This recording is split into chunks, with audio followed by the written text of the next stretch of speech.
আলাইহিসসালামকে আল্লাহ রাব্বুল আলামিন নিজ হাতে তৈরি করেছেন, তারপর তাকে রূহ দিয়েছেন।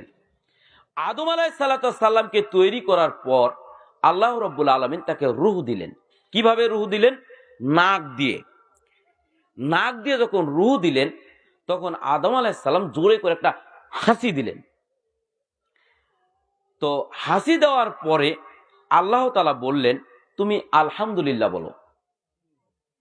আদম আলাইহিসসালামকে যখন রূহ দিচ্ছেন, জীবন দিচ্ছেন, তখন আদম আলাইহিসসালাম জোরে করে একটা হাসি দিলেন।